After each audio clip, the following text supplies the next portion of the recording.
Good evening, everyone. This is Royce. I come back at you with yet another Let's Try. And today on the docket we have Buffalo Wild Wings. And tonight we have a special, very special item. We have the Bourbon Barbecue boneless wings and the Mountain Dew Legend. What is the legend? Well, let's find out together. I tell you, this took for it was not a short trip home. Sorry, something fell over. I was like, oh, I'm being. I was like, ooh. Anyway, here we go.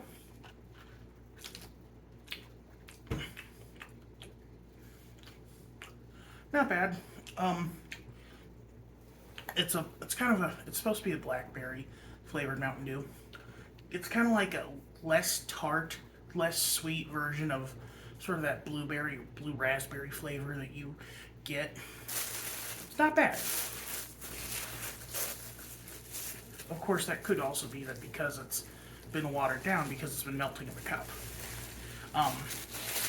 My dad's visiting me tonight, and we went to Buffalo Wild Wings for some dessert.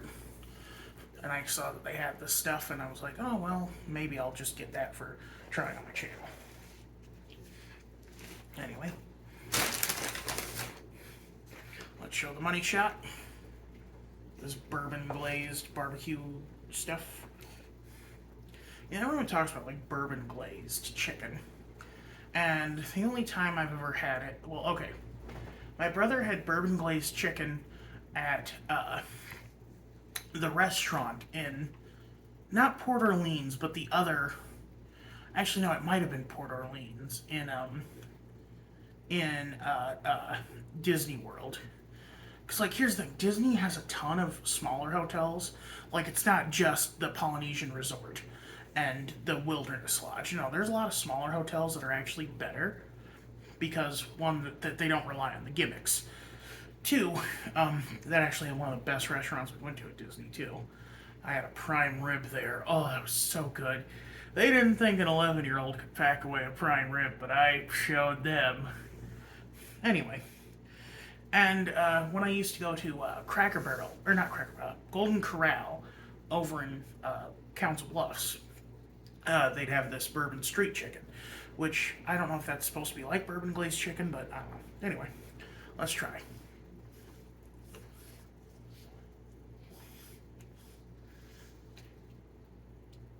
I didn't mean for that to be one bite, but it was so crunchy.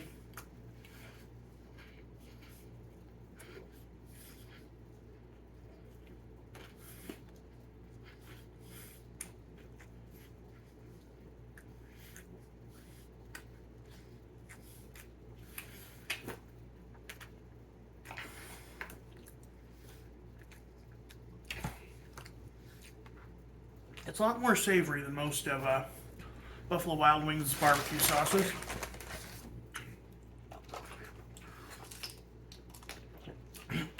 Of course, I'm drinking this, so that's probably dampening the flavor a little bit. I'm not sure if it's because I ordered. It's because I had to drive home, use the bathroom. Okay, so my dad and I go to Buffalo Wild Wings. Then we go back to his hotel. Then I drive my food home. Then I carry a load upstairs to my apartment. Then I go to the bathroom for like 10-20 minutes because I take Imodium now, and that really, really makes my goings very long. Anyway,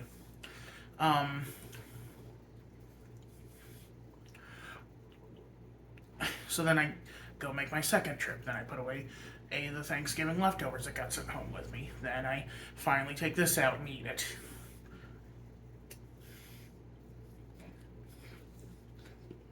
Oh, that's blue cheese. Why did I get blue cheese? I ordered ranch. That's blue cheese too, damn it.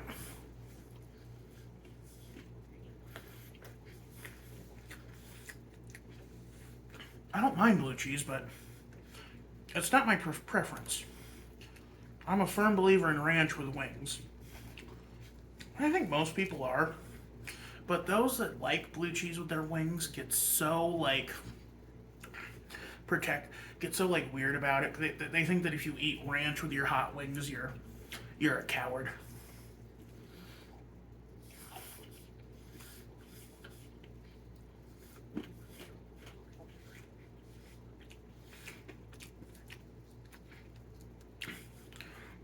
Although I'm eating like blue cheese with mild wings, so that's how much of a coward I am.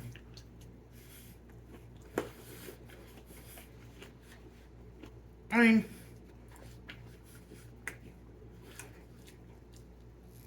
I do genuinely wish I had more to tell you about this sauce because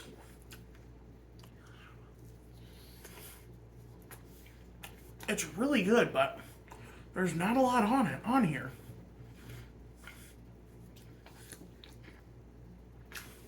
Like Parmesan oregano, which is my go-to, or not Parmesan garlic, I should say, which my go-to is slathered on. But this is a lot lighter. It's more akin to like, I don't know, a rub almost.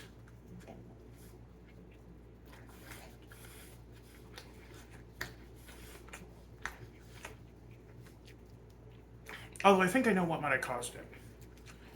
The sauce that it's tossed in is a lot thicker, so it doesn't cling to the wings as much as as like a more watery sauce would.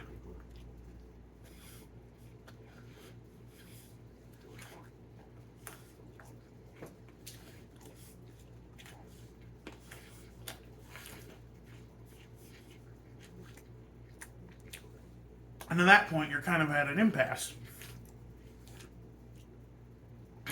Do you water down or do you thin out the sauce, potentially watering down the flavor, or do you try to, find a different way to coat the wings? Because, like, I assume Buffalo Wild Wings does what most wing places do: a quick and dirty toss in the sauce.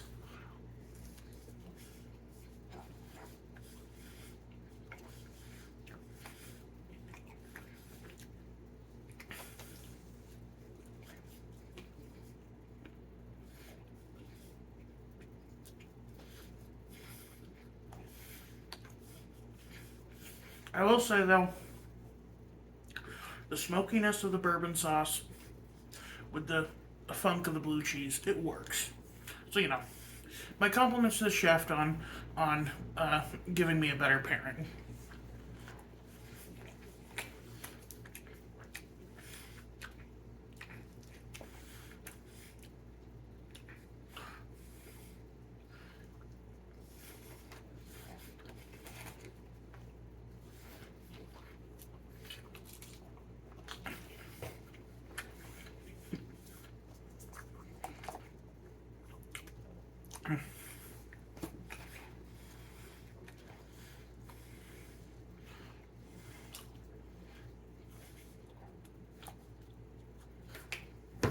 Oh.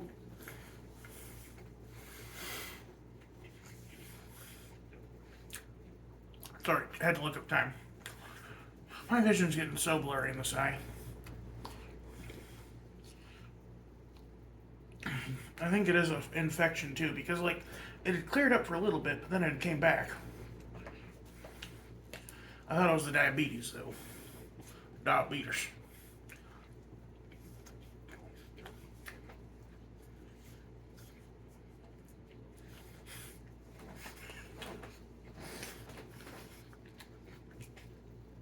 Sorry. I saw a meme the other day where it was someone had put my name is or someone had put the diabetes guy to or Wilford Brimley to a song from the original Willy Wonka and the Chocolate Factory. What do you get when you guzzle down sweets? And it's like, I've got type 2 diabetes. It sets the lyrics perfectly. And it's just like, mean but funny.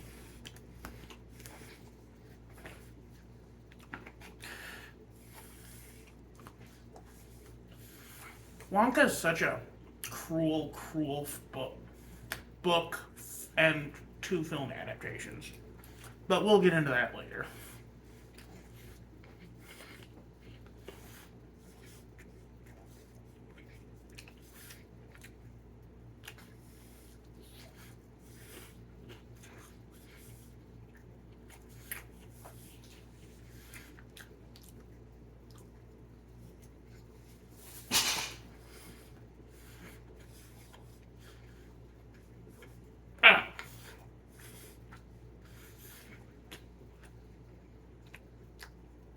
Sorry, that was scaring me. I was talking with some friends today about, for those that don't know, I have what is called kinemortophobia, fear of zombies, or well, fear of the mobile dead, is what I believe the actual phobia is. But for me, it's more of a fear of the virulent dead. So I'm scared of zombies where they bite you, you turn into one of them. They're decaying husks that were once human. And,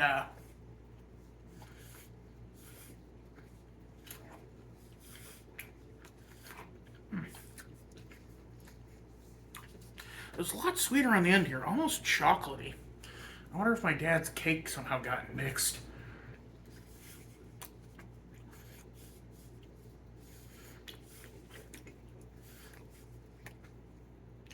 And it definitely is a lot sweeter on the end here. Anyway.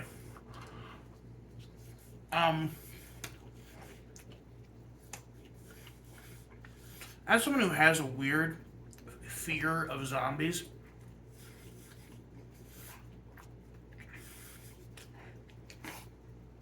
for me the worst has always been Return of the Living Dead. One of the darkest, most insane zombie movies out there. It basically just like, the end is hopeless. You know, we are seeing the end of humanity in the film.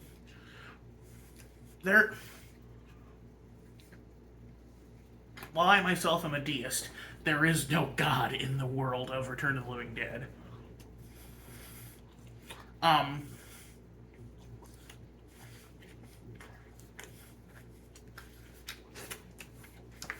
Anyway. I'm going to clean up here while I finish up. In Return of the Living Dead, there's a chemical, a defoliant, called 2,4,5-trioxin, based partially on Agent Orange. It was created by the U.S. government to destroy marijuana plants, because this is 1980s and you gotta have commentary in your horror film. And so it brought a bunch of corpses to life. So they sealed the corpses away in these nuclear waste barrels and shipped them off to be held somewhere. But a couple of the barrels accidentally get sent to this weird like medical facility that has skeletons, pierced preserved butterflies, all that kind of stuff. And anyway, make long story short, what trioxin does is that it completely reanimates the body, but they are still decaying, and they are fully intelligent, they have full mental faculty, but they feel their body constantly decaying, and the only thing that can ease the pain of their undeath is eating brains. You cannot kill them. You cannot destroy the brain, or destroying the brain will not do anything. Cutting them up will not do anything. The individual pieces will come after you. Each part can move autonomously. The only way that they entirely get rid of one in the movie is by burning it. But that just puts the chemical in the air and creates more trioxin zombies. And so my friends and I were talking about this thought discussion in the or a bit of a thought exercise. in the film, they have one Troxan zombie to deal with. Technically, they have three, or they have four, but we'll say for sake of argument, it's just the yellow guy. We're not going to count Tarman. We're not going to count the two dudes who don't know that they're zombies. How do you get rid of a single Troxan zombie? The only way that I think it could actually be dealt with is to seal it up in concrete and just lock it away forever, because that is kind of what the Troxan represents. It's chemical waste. It's nuclear waste. It's half Agent Orange. It's half 3 Mile Island. It's a lot of this was a very hippie director who made the film and put a lot of his politics into the background of it. The film itself is considered one of the best scripts, one of the best low budget horror films ever made. I think it goes Blair Witch, Return of the Living Dead, and then, Blair Witch, Evil Dead, and then Return of the Living Dead. Maybe Evil Dead's higher. I don't like Evil Dead as much as Army of Darkness, but I'm the kind of guy who's eh. I don't like horror films in general. But anyway. But there's. So I'm curious, how would you deal with a creature that is totally unkillable, and that is totally unkillable by normal means?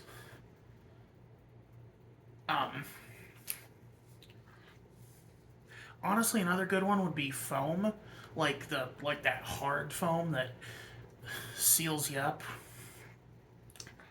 You could Cask of Amontillado it. Friend of the show, Brent Daniel, said that you could just put one in a blender, which is really funny to think about, but then you just end up with slime. Would the slime be mobile? Ugh. Anyway.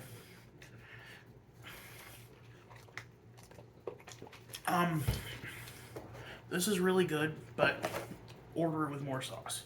This is okay.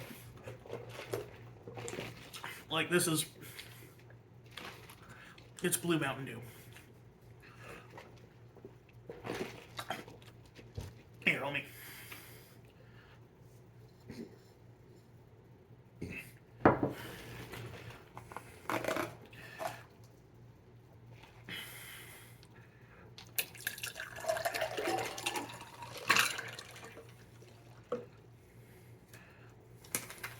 Good.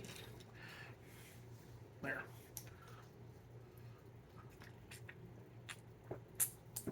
And it kind of reminds me of it's like a reverse Crystal Pepsi.